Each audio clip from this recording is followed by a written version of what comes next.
Question number 10 क्या कहते हैं? Spherical surface test separates two media one and two as shown in figure। देखो यहाँ स्फेरिकल सरफेस टेस्ट दिया हुआ है, ये दो मीडिया को सेपरेट करता है। इसका देखो यहाँ पर दिया हुआ v1 equal to 4/3,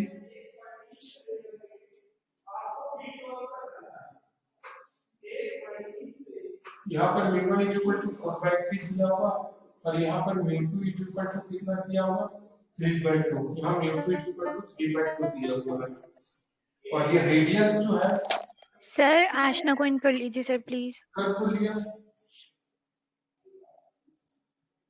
Aashna joining हो रहा है, शायद नेटवर्क इशू है, उसको मैसेज करो हो रहा है। ठीक है, यहाँ पर रेडियस कितना गिवन है?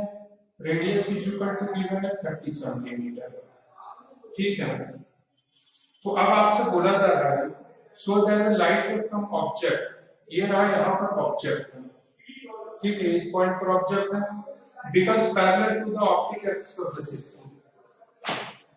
ठीक है, बोल रहा है कितनी दूरी पर हम इस ऑब्जेक्ट को रखें, ऑब्जेक्ट को यहां से कितनी दूरी पर रखें कि इसके ऊपर इंसिडेंट होने के बाद वो पैरेलल हो जाए। ठीक है, पैरेलल हो जाए तो हमारे पास ये चीजें तो दे दिया है, जैसे इन्होंने बोला कि पैरेलल हो जाए, जैसे इसने बोला कि पैरेलल हो जाए, हमें क्या दे दिया है v इक्वल टू इंफिनिटी। ठीक है, और देखो यहां से क्या जाएगा इंसिडेंट रे जाएगा और ये क्या हो जाएगा रिफ्लेक्टेड रे। ठीक है, हमें u की वैल्यू क्या करनी है फाइंड करनी है, u हमें फाइंड करना है। μ1 हमारा क्या हो जाएगा, μ1 is equal to refractive index of that medium where incident ray are present क्या होगा 4/3 और μ2 क्या हो जाएगा जहां पर रिफ्रैक्टेड रे प्रेजेंट रहेगा 3/2।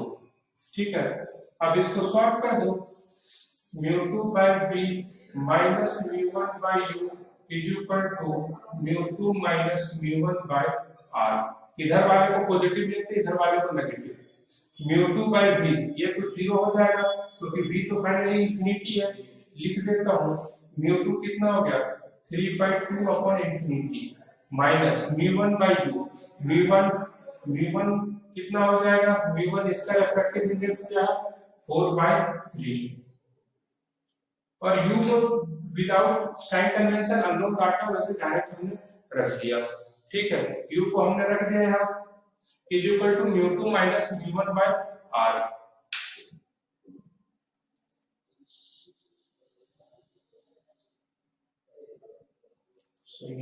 अब यहाँ क्या रख दिया 4/3 में μ2 minus μ1, μ2 minus μ1 अभी 3/2 minus 4/3। ठीक है, तो यहाँ पर रखेंगे 3/2 minus 4/3 is equal to r। यहाँ से देखो सेंटर इधर है तो r क्या हो जाएगा 30 सेंटीमीटर, 30 लिख दिए। ठीक है, तो ये वाला टर्म क्या हो गया, ये वाला टर्म क्या हो गया 0, यहाँ पर लिख देंगे -4/3u is equal to 3/2 minus 4/3 कितना हो जाएगा 1/8 आ जाएगा, नहीं 1/6 आएगा, 1/6 आएगा। देखो 3 2 एलसीएम कितना हो जाएगा 6 आ जाएगा, 2 3 जा क्या होगा 6, तो 3 into 3 क्या 9 minus 3 2 जा 6, 4 into 2 8 हो गया अपॉन 30। ठीक है, तो यहाँ पर क्या हो जाएगा -4/3 9 minus 8 क्या होगा 1/6 into 30, 3 10 30। ठीक है, तो u is equal to कितना हो गया, ठीक है कितना आ रहा है u is equal to -240 centimetre answer है। यस सर, चलो ठीक है, तो u is equal to 240 centimetre तो u का वैल्यू माइनस में आ गया तो अपने आप हमने नहीं लिया, अगर हम ले लेते तो u प्लस आ जाता, लेकिन हमने नहीं लिया तो अपने आप माइनस आ गया, इधर आएगा। जो अननोन क्वांटिटी है उसको हम डायरेक्ट रख देते हैं, हमें पता क्या पता कहां पर होगा, वैसे इसमें पता तो चल जाएगा। सर बोलिए सर, यहाँ पे कैसे पता चलेगा कि रियल इमेज बनी है, कहीं कुछ ना कुछ कब पता नहीं कब शुरू। ठीक है, देखो ये हमारे पास छोटा मोटा इतना एक सर्कल बनाते हैं, फिर उसको हम आधा मिटा देंगे। ये सर्कल है,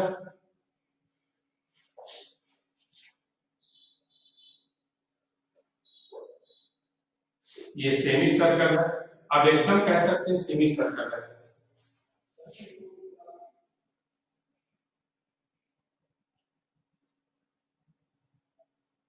ये सेमी सर्कल हो गया।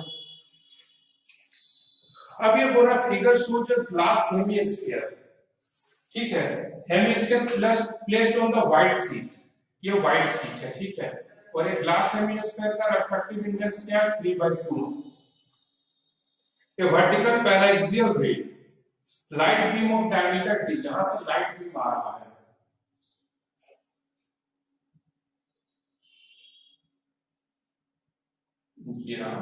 ये सीधा नहीं है, यहां से light beam of diameter d आ रहा है, यहां से लाइट का बीम आ रहा है,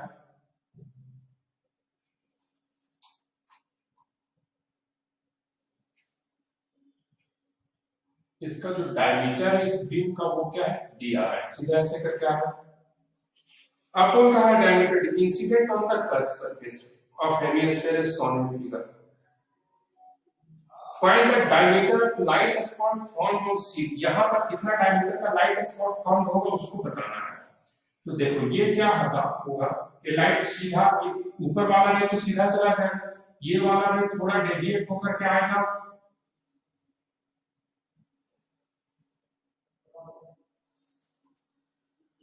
यहां पर आकर मार्च करेगा, ठीक है, और यहां पर एक इंफॉर्मेशन करेगा। तो इसके डायमीटर को बताना है, फाइंड द डायमीटर, इस पॉइंट के ऊपर क्या डायमीटर होगा इसके बारे में बताना है, ठीक है। कोई प्रॉब्लम यहां तक? देखिए, तो अब हम यहां पर देखेंगे इसका डायमीटर। तो देखो सिमेट्री वाला सिस्टम हम अप्लाई कर देंगे इस पॉइंट के ऊपर, यहां पर जो हम अप्लाई करेंगे तो सिमेट्री का सिस्टम अप्लाई करेंगे। ये देखो ये डिस्टेंस क्या है d, ये डिस्टेंस कुछ होगा, और ये तो देखो इधर हमें ये ट्रायंगल मान लो ये a है, ये b है, और इस पॉइंट पर ये i हो गया और ये cb। Triangle ABI, triangle ABI वाला ट्रायंगल जो है ABI और CDI में देखोगे, देखो ये वाला पैरेलल है, ये एंगल जितना होगा उतना ही ये एंगल होगा, ये एंगल जितना होगा उतना ही ये एंगल होगा, ये एंगल क्या हो जाएगा कॉमन रहेगा। From triangle ABI and triangle CDI, ठीक है, ठीक है, हम लिख सकते हैं यहां से यहां तक का डिस्टेंस क्या लिखेंगे r, ठीक है, और यहां से यहां तक का डिस्टेंस क्या लिख देंगे हम, चलो क्या लिखेंगे v लिख देते हैं, ठीक है, ठीक है, और ये d हो गया और ये डायमीटर को हम x लिख देते हैं, ठीक है। तो लिख सकते हैं हम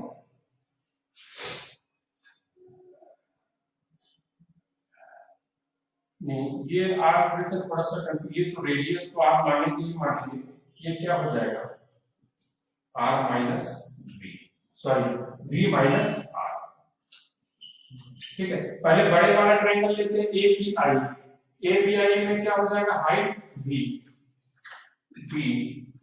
अपॉन ये base d is equal to, छोटे वाले ट्रायंगल में देखेंगे हाइट क्या है v minus r by x, यानी हमें यहां से x की वैल्यू पता चल जाएगी, x की वैल्यू क्या हो जाएगा d by v into v minus r। लेकिन अब हमारे पास किसकी जरूरत होगी, v की वैल्यू पता चल गई कि इमेज कहां पर बनेगा, ठीक है, इमेज कहां पर बनेगा। तो चलो उसके लिए हम इक्वेशन लिख लेते हैं, μ2 by v minus μ1 by u is equal to μ2 minus μ1 by r, ठीक है। μ2 इन रिफ्रैक्टिव रे किस जोन में है 3/2 में, 3/2 इनटू v, और ये क्या हो जाएगा 0, क्योंकि इनफाइनाइट से आगे पैरेलल में आ गई, इनफाइनाइट से आ गई समथिंग बाय इंफिनिटी 0, ये क्या हो जाएगा 3/2 -1, तो ये क्या हो जाएगा 3/2 -1 क्या हो जाएगा 1/2, डायरेक्ट लिख रहा हूं मैं, ठीक है। और इसका रेडियस जो r है यहां से इस डायरेक्शन में r को r लिखेंगे, तो कैंसिल हो जाएगा 2 से 2, तो v कितना आ गया 3r, v की वैल्यू 3r हो गई, तो लो अब लिख दो d/3r into 3r minus r, तो क्या हो गया 2d/3, ठीक है। चलिए नोट डाउन कीजिए।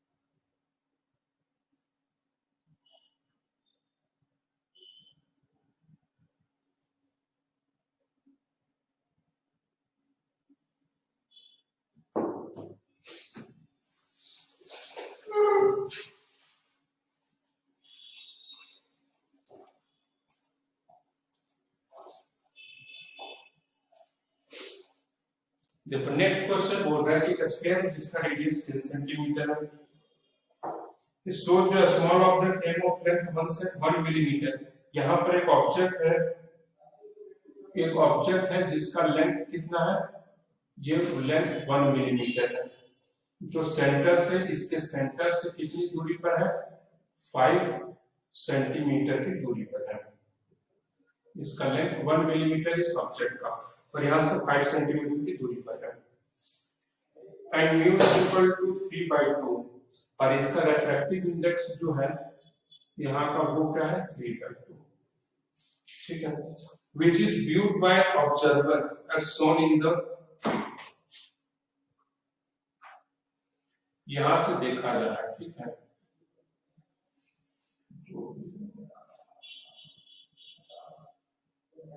ठीक है, यहां से देखा जा रहा है, ठीक है। तो find the size of the object, find the size of the object, thickness of object is equal to 1 millimetre है, तो आपसे पूछा गया थिकनेस ऑफ इमेज, ठीक है, तो thickness of image longitudinal magnification into thickness of object, ठीक है, लॉन्गिट्यूडिनल मैग्निफिकेशन क्या हो गया μ1/μ2, यही था, इनटू v/u का whole square into thickness of object.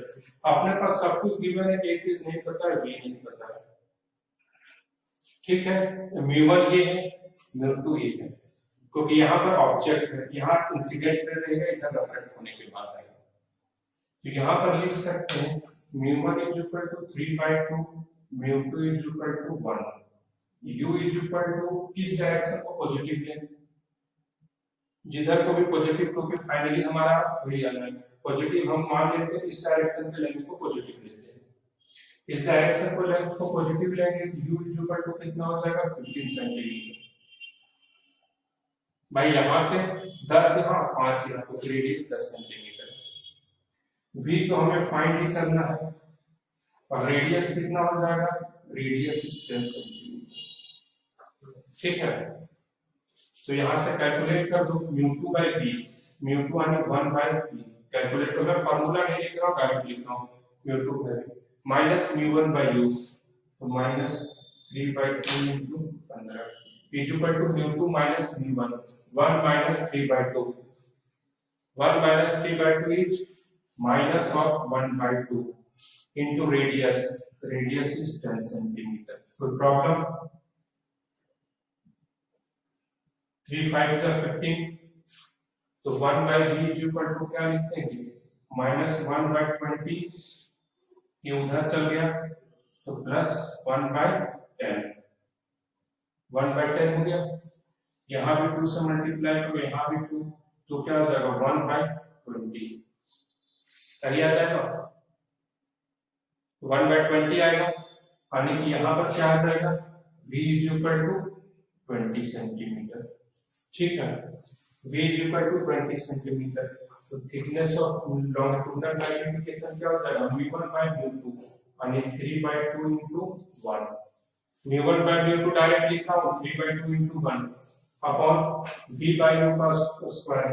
v क्या है 20 by 15 का स्क्वायर, ठीक है 20 by 15 का स्क्वायर। तो ये क्या हो जाएगा 3 by 2 into 20 into 20 into 15 into 15, ठीक है 3 5 जा 15, 5 into 2 10 हो गया, यहाँ पर 2 हो गया, 5 3 जा 5 4 जा, ठीक है। तो कितना आ गया यहाँ पर लॉन्गिट्यूडनल मैग्निफिकेशन 8/3। तो thickness of image is equal to longitudinal magnification into thickness of object यानी 8/3 into 1 यानी कि 8/3 मिलीमीटर, 8/3 मिलीमीटर, ठीक है। चलिए इजी सा क्वेश्चन है, पूरा प्रोसेस आपने किया सॉल्व कर लिया। चलिए यहाँ पर देखो उसने देखिए आपका जो क्वेश्चन है ये कहना चाह रहा है ये मिरर है, this is a class notes, ये क्लास नोट्स इलस्ट्रेशन है आपका। इसका हाइट क्या है d, ठीक है। ये टोटल मिरर का हाइट जो विड्थ है d है।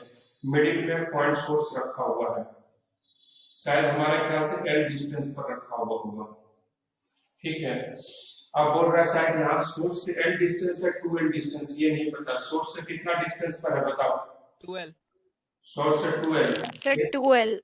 12 वेरी गुड। सोर्स से 2l डिस्टेंस पर हो कितना इसका फील्ड ऑफ व्यू रहेगा, कितनी दूरी में देखेगा, यही है ना।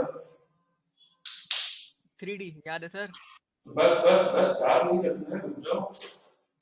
किसको याद है जी?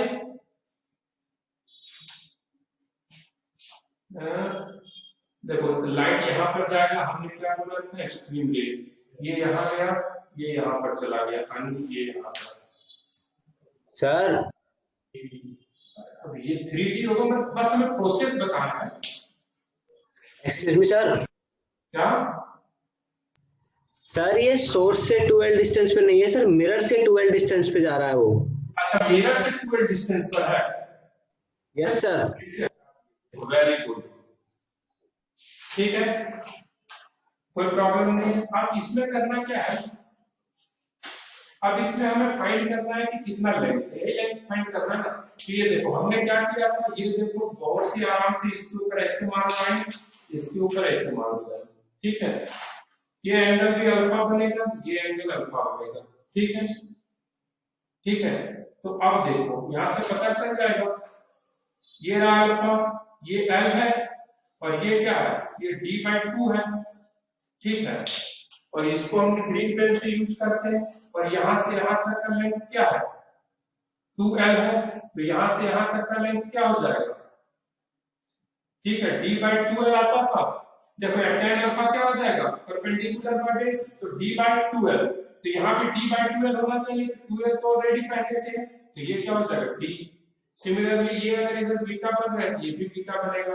देखो ये भी क्या है d/2 और यहाँ से यहाँ तक का लेंथ क्या है ये भी d/2l आ रहा है, यहाँ से यहाँ तक ऑलरेडी ये 2l है, ये d हो जाएगा, तो d d d 3d।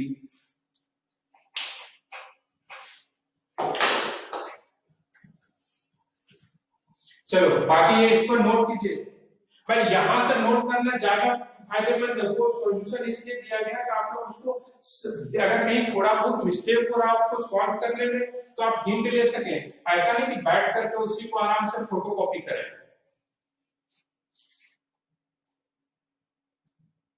चलो इधर देखो हो गया सर। यस सर हो गया।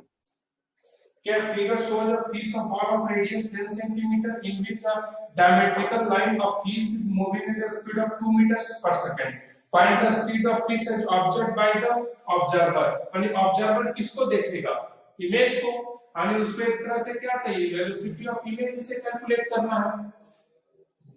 Observe outside the same line fish is at a distance of 10 cm from the center of the ball. यहाँ से क्या यहाँ से 5 cm पर है यानी u is equal to कितना है 15 cm है, ठीक है।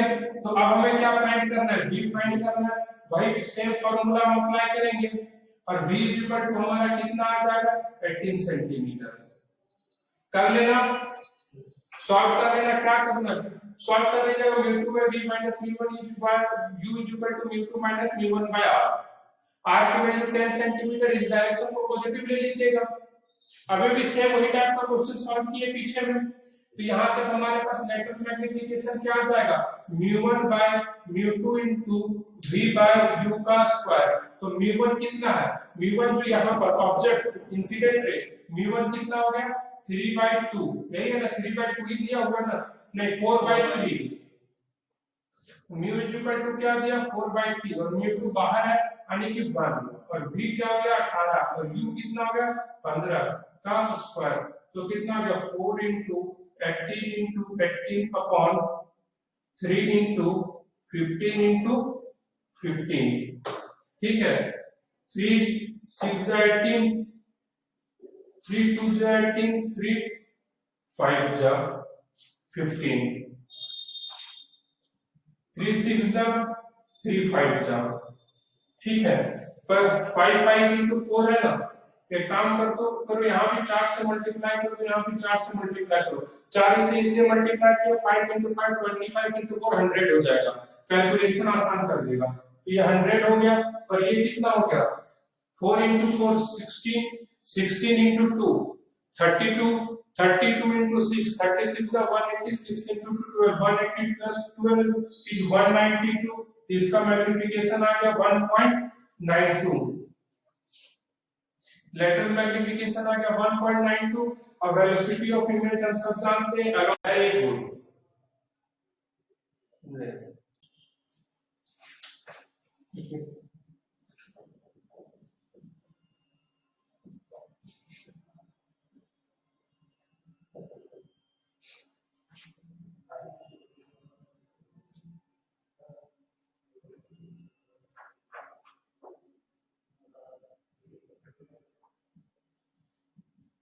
Image formation by reflection at plane surface।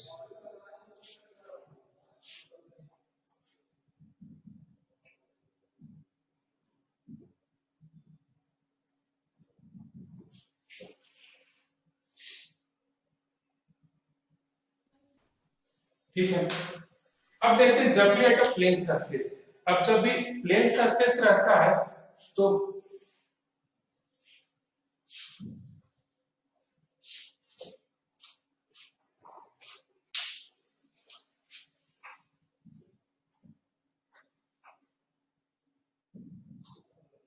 ठीक है, प्लेन सरफेस जब भी हमारे पास प्लेन सरफेस रहता है, ठीक है, तो वहां पर रेडियस ऑफ कर्वेचर क्या होगा at plane surface r tends to infinity. Plane को ऐसे भी डिफाइन कर सकते हैं, plane is radius of curvature having infinite radius. एक तरह का प्लेन ऑफ कर्वेचर होता है जिसका रेडियस क्या होता है इंफिनिटी होता है, तो ऑब्वियस सी बात है प्लेन सरफेस हो गया। मैथ्स में ऐसे ऐसे डेरिवेशन मिलते हैं, बीच में कैसे कैसे डेरिवेशंस आपको मिल जाता है। वो सरफेस, वो कर्वेचर सरफेस जिसका रेडियस क्या हो इनफाइनाइट हो, रेडियस ऑफ कर्वेचर तो प्लेन सरफेस होगा, तो रेडियस क्या हो गया इनफाइनाइट। जब रेडियस इनफाइनाइट हो गया तो यहाँ पर हम जो फार्मूला अप्लाई करेंगे mu2 by v minus mu1 by u is equal to क्या लिखेंगे mu2 minus mu by infinity। तो mu2 minus mu1 by infinity is equal to क्या हो गया 0। तो यहाँ पर हम सीधा लिख सकते हैं mu2 by v is equal to mu1 by u। तो v is equal to क्या लिख देंगे mu2 by mu1 into नहीं उल्टा हो गया, नहीं सही है mu2 by mu1 into u। ठीक है सर ये 0 क्योंकि समथिंग बाय इंफिनिटी 0। ठीक है, समथिंग में क्या होगा ये, अच्छा कैमरा आ गया बीच में, समथिंग बाय इंफिनिटी 0।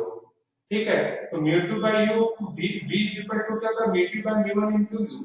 तो इसमें मतलब क्या है कि जैसे कि आप लोग देखते हैं, जैसे कि नीचे में ग्लास रखा हुआ है, उसको जब हम ऊपर से देखेंगे तो आपको दिखता है क्या सरफेस उसका ऊपर है, तो वो क्या यही रिफ्रैक्शन का फेनोमेना आप लोग देखते हैं। तो अब हम इस रिफ्रैक्टिव इंडेक्स के हेल्प से हम कैलकुलेट करेंगे कि कौन कितना ऊपर दिखेगा या कौन कितना नीचे दिखेगा।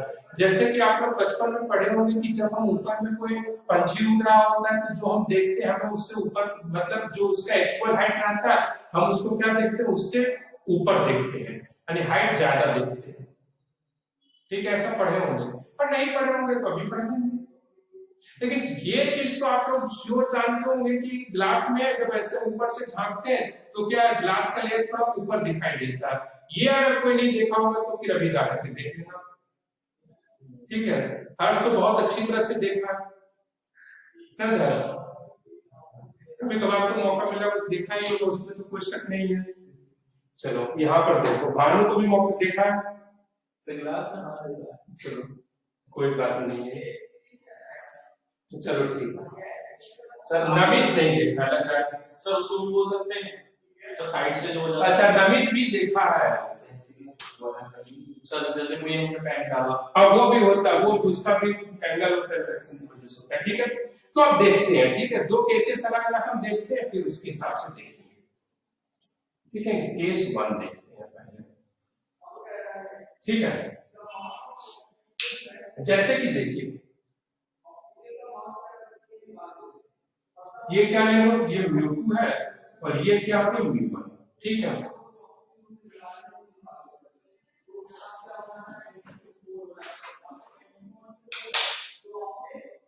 अच्छा तुमको भी देखने का मौका मिल जाएगा कुछ दिन में, टेंशन ना लो इंजीनियरिंग कॉलेज में। ठीक है, ठीक है, वो यहाँ पर है। ठीक है, यहाँ पर ऑब्जेक्ट है।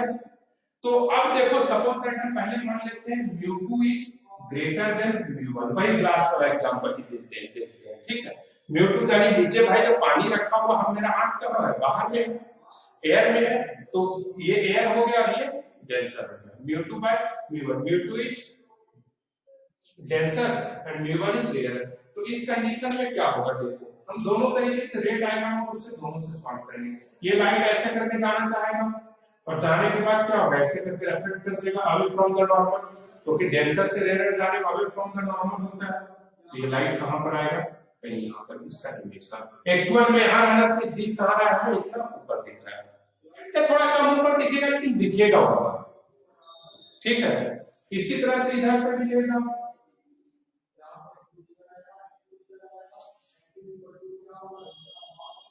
तो ये भी इस डायरेक्शन में मूव करके चला गया, यहाँ पर इमेज हो गया। तो ये हमें कहां पर दिखाई दिया, ये टोटल डेप्थ एक्चुअल डेप्थ कितना था, h था। तो अब हमारा डेप्थ क्या हो गया, h डैश। ठीक है, तो हम सीधा फार्मूला लिख देंगे यहाँ पर, v is equal to μ2 by μ1 into u। ठीक है, तो यू एच ले क्या μ2 बाय μ1। ठीक है, तो यहां पर जो ऑब्जेक्ट है उल्टा कर दिया मैंने। ठीक है, ये μ1 होगा। ठीक है, जहां ऑब्जेक्ट रहता है, जो ऑब्जेक्ट रहता है उसको क्या लेकर के चलेंगे, μ1 लेकर के चलेंगे, और जहां इमेज जो रिफ्लेक्टेड रे रहता है वो क्या होता है, μ2। ठीक है, इसको थोड़ा सा, ठीक है, जहां पर ऑब्जेक्ट रहता है उसको हमने क्या माना, ऑब्जेक्ट वाला को u1 बोला, μ1 बोला, इमेज वाला को क्या रिफ्लेक्टेड को μ2। तो लो हो गया क्वेश्चन आपका सॉल्व। तो यहाँ पर क्या हो गया, h dash is equal to क्या हो गया, μ2 बाय μ1 इनटू h। देख लो μ1 अगर ग्रेटर देन है तो ज्यादा वाला नीचे रहेगा तो खत्म हो जाएगा। तो इफ बाहर वाला μ2 इज एयर एंड μ1 जो रिफ्रैक्टिव इंडेक्स इसका म्यू लिख दो, तो h dash is equal to क्या हो गया, h dash is equal to h by u। पर इसे ही हम क्या कहते हैं, अपरेंट डेप्थ। ठीक है, ये क्या हो गया, अपरेंट डेप्थ। ये क्या, h इसका क्या है, h को हम किस नाम से जानेंगे, रियल डेप्थ, रियल डेप्थ, और h डैश को किस नाम से जानेंगे, अपरेंट डेप्थ। तो ये h बाय म्यू होगा ना। हाँ, अपरेंट डेप्थ। ठीक है, h डैश क्या हो गया, अपरेंट डेप्थ। नोट कीजिए, सेकंड केस भी बता देते हैं।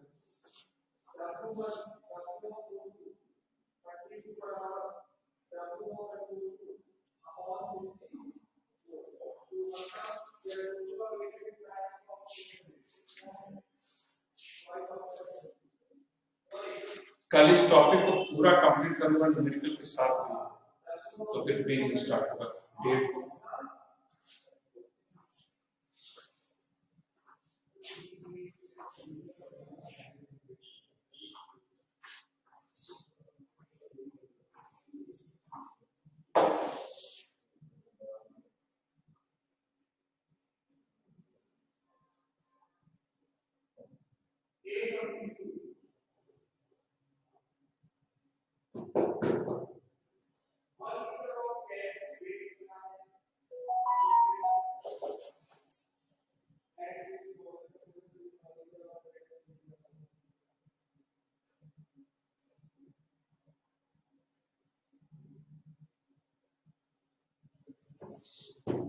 बिहार में तो चुनाव चल रहा है।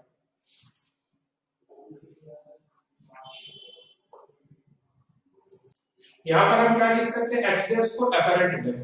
Apparent depth is equal to हम क्या लिखेंगे, एक्चुअल डेप्थ अपॉन म्यू। क्या है, जब ऑब्जेक्ट किस मीडियम में हो, डेंसर मीडियम में, ठीक है, जब ऑब्जेक्ट डेंसर मीडियम में। और शिफ्ट क्या हो गया, मतलब कितना ऊपर गया, एक्चुअल में ये कितना है यहाँ पर है, और ये कितना पहुंच गया दिख रहा है, इतना यहाँ पर दिख रहा है। तो हमसे पूछा गया कितना ऊपर के, शिफ्ट कितना होगा, तो ये जो गैप है यही शिफ्ट हुआ, कितना गया h माइनस h डैश, तो h माइनस h डैश, तो शिफ्ट इज इक्वल टू क्या हो गया, h into 1 minus 1 by mu, और ये actual depth into 1 minus 1 by mu, ये क्या हो जाएगा, शिफ्ट हो जाएगा।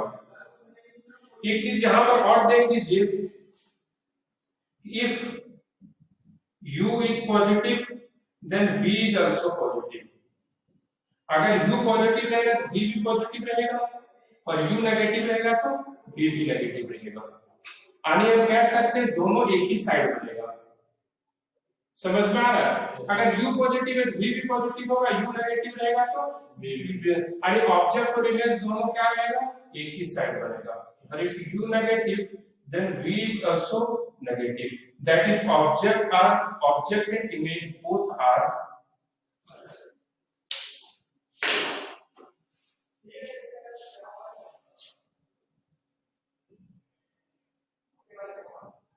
object and image both are at the same side of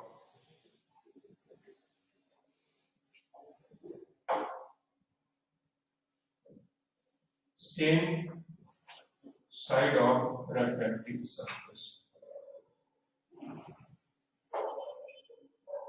ठीक है, object and image both are at the same side of reflecting surface. दिख रहा है नीचे, नीचे का लाइन दिख रहा है, यस सर। चलिए ठीक है, नोट डाउन कीजिए।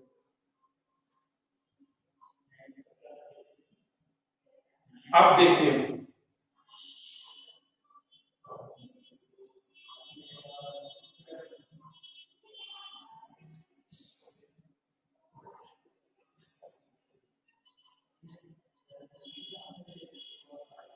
सर वी आई बनेगी, ऑलवेज बनेगी।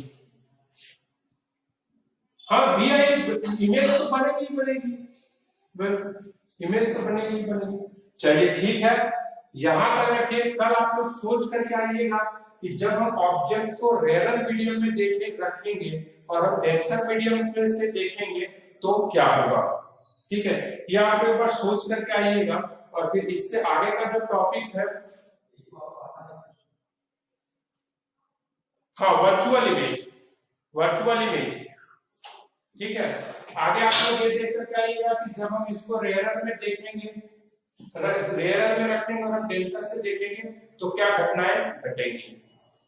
आज के लिए इतना ही, बाकी आप लोग रिलैक्स कीजिए, आराम से ई लर्निंग का लुत्फ उठाइए और मजे से रहिए, ठीक है, किसी तरह का मेहनत मत कीजिएगा। और जो बीच में जो कटेगा, जो चीजें नहीं सुनाई पड़ेगी, तो फिर उसके लिए कोई जवाब नहीं है। आपको आवाज थैंक यू।